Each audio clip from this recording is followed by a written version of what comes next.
तो मेरी जान अपने चहेते ग्रूट की सोलो शॉर्ट सीरीज यानी कि आई एम ग्रूट अपने 5 एपिसोड्स के साथ डिज्नी प्लस पे प्रकट हो चुकी है। अब इनको तुम लोग 4-4 मिनट्स के 5 एपिसोड समझ लो या फिर ऑलमोस्ट 20 मिनट का एक कंप्लीट एपिसोड, ये तुम्हारे ऊपर है। खैर, तो इस वीडियो में हम इन शॉर्ट्स में दिखी ग्रूट की पूरी जर्नी के बारे में डिस्कस करेंगे और साथ ही इस पूरी सीरीज में ग्रूट जितनी बार भी आई एम ग्रूट बोलता है उस सब का मतलब क्या है वो भी जानने की कोशिश करेंगे, लेकिन अपने स्टाइल में। तो मेरी जान कोशिश करो कि हेडफोन लगा लो, फिर मत बोलना बाद में। और हाँ, इन एपिसोड्स में आपको कुछ अजीबोगरीब चीजें भी देखने को मिलेंगी जिनको अगर आप ध्यान से नहीं देखोगे तो आप उनका अंदाजा भी नहीं लगा सकते। साथ ही जानेंगे कि इसमें हमें जेम्स गन का कैमियो कहां पे देखने को मिला और ये सीरीज एमसीयू की मेन टाइमलाइन के अंदर ही टेक प्लेस करती है। इस बात का अंदाजा आप इसके फर्स्ट शॉट से ही लगा सकते हैं, जहां पे हम बेबी ग्रूट को सेम उसी पोस्चर में एंड सेम उसी व्हाइट कप के अंदर देखते हैं जहां पे हमने उसको guardians of the Galaxy volume 1 के पोस्ट क्रेडिट सीन में देखा था, जब वो अपने ड्रैक्स के साथ मजे ले रहा था। विच मींस कि आई एम ग्रूट की story line guardians of the Galaxy volume 1 के बाद से शुरू होती है एंड बेबी ग्रूट के वॉल्यूम 2 तक के सफर में टेक प्लेस करती है। अब चूंकि आई एम ग्रूट एक फोटो रियलिस्टिक एनिमेशन सीरीज है तो इसकी एनिमेशन क्वालिटी वाकई काफी बेहतरीन है। मतलब बस इतना समझ लो कि गार्डियन ऑफ द गैलेक्सी में देखे रॉकेट एंड ग्रूट का जो सीजीआई था वो ऑलमोस्ट सिमिलर है आई एम ग्रूट में दिखने वाले रॉकेट एंड ग्रूट के। और ऐसा होने के पीछे एक रीजन ये भी है कि ये सीरीज लूमा पिक्चर्स नाम की जिस कंपनी ने एनिमेट की है, इसी कंपनी ने guardian of the Galaxy volume 2 में भी ग्रूट के लिए विजुअल इफेक्ट्स पे काम किया था। एंड अगर आपको फोटो रियलिस्टिक एनिमेशन का और ज्यादा मजा लेना है तो मैं आपको रिकमेंड करूंगा नेटफ्लिक्स की love death and robot series, जिसमें कि आपको फोटो रियलिस्टिक एनिमेशन के साथ ही साथ और भी कई तरह के एनिमेशन स्टाइल की कहानियां देखने को मिल जाएंगी और इसकी एक एक कहानी आपको एक अलग ही दुनिया की सैर कराएगी, यूनिवर्स से लेके मल्टीवर्स तक की। इसमें आपको कुछ स्टोरीज में स्टॉक मोशन एनिमेशन भी देखने को मिल जाएगा। एंड आई एम ग्रूट में वापस आते हुए आपको बता देता हूं कि इस शॉर्ट सीरीज की डायरेक्टर क्रिस्टन लपोर हैं, जो कि एक काफी फेमस स्टॉक मोशन एनिमेटर हैं और उनकी कुछ अवार्ड विनिंग शॉर्ट फिल्मों में से sweet dreams, bottle and move mountain के नाम आते हैं। मेरे जान जो लोग मेरी वीडियो फर्स्ट टाइम देख रहे हैं, मैं उनको बता देता हूं कि stock motion animation one of the toughest style of animation की कैटेगरी में आता है, जिसके लिए इसके एनिमेटर को लिटरली काफी ज्यादा मेहनत करनी पड़ती है, जो कि आप स्क्रीन पे देख ही रहे हो। इसके डायरेक्टर क्रिस्टन लपोर का कहना है कि उन्होंने बेबी ग्रूट की कैरेक्टर डिस्क्रिप्शन तो जेम्स गन से ली थी, क्योंकि ऑफ कोर्स उन्हीं को पता है कि एक्चुअली में ग्रूट का कैरेक्टर कैसा है, बट बेबी ग्रूट की हरकतों की इंस्पिरेशन उन्होंने खुद अपने बेटे से ली है। खैर, तो ये एक बार ग्रूट की हरकतों पे नजर डाल लेते हैं। ग्रूट्स फर्स्ट स्टेप्स। जैसे स्क्रीन पे मार्वल स्टूडियोज का इंट्रो आता है, ग्रूट इसको फास्ट फॉरवर्ड मोड पर डाल देता है, एज इफ वो कह रहा हो कि यार सबको पता है मार्वल स्टूडियोज ने बनाई है, बार बार इसका इंट्रो दिखा के टाइम वेस्ट क्यों करना है पब्लिक का। एंड उस वक्त मैं चाय पी रहा था, इसको देख के लिटरली मुझे इतनी हंसी आई कि वो चाय कैसे कंट्रोल की मुझे ही पता है, वरना तो कुछ ऐसा हो जाना था। फिर हमें पहले ही शॉट में ग्रूट एक व्हाइट कप के अंदर दिखाई देता है, जो कि guardians of the Galaxy volume 1 के अंदर मारे गए अडल्ट ग्रूट की बची हुई लकड़ी से पैदा हुआ था। फिर वहां से बेबी ग्रूट की दिनचर्या शुरू होती है, उसको कुछ रोबोटिक केयरटेकर्स नहला रहे हैं और रगड़ पोंछ के साफ कर रहे हैं। ऐसे में उसका वो व्हाइट पॉट एक टाइम पे चढ़क जाता है एंड वो रोबोटिक आर्म्स ग्रूट को एक नॉर्मल फ्लावर पॉट की तरह ट्रीट करते हुए उसको एक दूसरे आर्टिफिशियल ट्री पॉट के साथ रिप्लेस कर देते हैं, जिससे कि ग्रूट उस ट्री पॉट से चिढ़ जाता है और उसको गिराने की कोशिश करने लगता है। अब इस सीरीज को मैं अपने भाई के साथ बैठा हुआ देख रहा था और हम दोनों के मुंह से एक साथ निकला टॉम एंड जेरी। खैर, इस पूरे प्रोसेस में बेबी ग्रूट को ये समझ आ जाता है कि वो एक नॉन सेंटेंट ट्री के अगेंस्ट खामखा बकचोदी कर रहा है, जबकि वो खुद एक सेंटेंट बीइंग है। एंड चूंकि उसका कप टूट जाता है तो उसको ये भी समझ आ जाता है कि उसको पैर भी हैं एंड वो चल सकता है, इनफैक्ट अब तो वो दौड़ भी सकता है। और यही था ग्रूट का फर्स्ट स्टेप। ये एपिसोड इंस्पायर था बस्टर कीटन की फिजिकल कॉमेडी स्टाइल से, जिसमें कि किसी कैरेक्टर एंड ऑब्जेक्ट के बीच की लड़ाई में हमेशा इनएनिमेट ऑब्जेक्ट ही विजेता रहता है, जैसे कि यहाँ पे नॉन सेंटेंट ट्री। फिर नेक्स्ट एपिसोड द लिटिल गाय की timeline guardian of the Galaxy volume 2 के टाइम की है, क्योंकि यहाँ पे इस शॉट में हम गार्डियंस की शिप द बेनेटार को स्पॉट कर सकते हैं, जो कि उनको वॉल्यूम 2 के इवेंट्स के बाद मिली थी। उसके पहले उनकी शिप मिलानो बरहर्ट में क्रैश लैंडिंग की वजह से तबाह हो गई थी। यहाँ पे लोग किसी रेगिस्तानी प्लेनेट पे किसी काम से आए होंगे और यहाँ बेबी ग्रूट ने अपनी खुद की बकचोदी चालू कर दी। ग्रूट को यहाँ कुछ सूखी लकड़ियां मिलती है, इनको देख के इसके दिमाग में एक आइडिया आता है और ये खुशी से फर्स्ट टाइम तोतली जबान में आई एम ग्रूट बोलता है, जिसका क्या मतलब था वो बेंच मजा आ गया।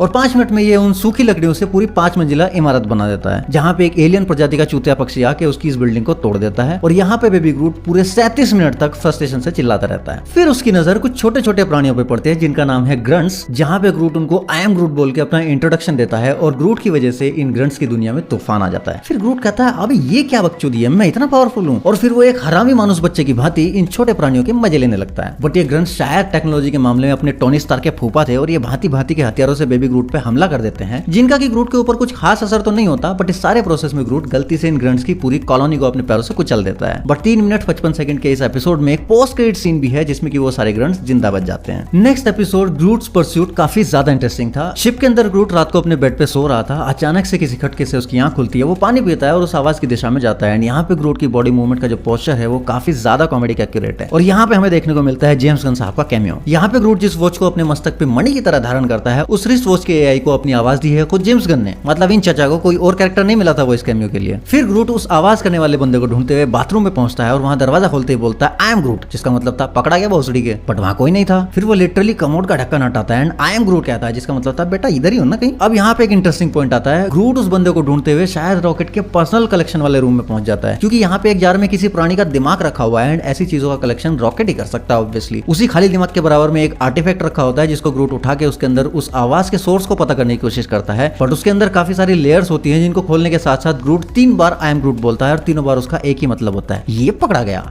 ये पकड़ा गया, ये पकड़ा गया। अचानक वहां पे ग्रूट का सामना एक इच्छाधारी एलियन इवोआ से होता है जिसको अपनी आवाज दी है ट्रेवर देवल ने। तो ये एलियन ग्रूट के डायलॉग्स एंड बॉडी मूवमेंट्स को मिमिक करने लगता है एंड ये बेबी ग्रूट के सामने खुद को ग्रूट के रूप में इंट्रोड्यूस करता है। फिर इन दोनों के बीच एक म्यूजिकल फाइट होती है जिसमें हमें इन दोनों का salsa with little bit of Kathak देखने को मिलता है। इवोआ ग्रूट को 1 2 चा चा सिखा रहा होता है कि ग्रूट इससे चिढ़ जाता है एंड जिस प्रकार मोहिनी ने भस्मासुर को खुद उसी के डांस में उलझाकर उसको ठिकाने लगाया था, वैसे ही ग्रूट भी इवोआ को उसी के डांस में उलझाकर शिप के एयरलॉक चैम्बर से बाहर स्पेस का रास्ता दिखा देता है। बेटा असली ग्रूट मैं ही हूँ।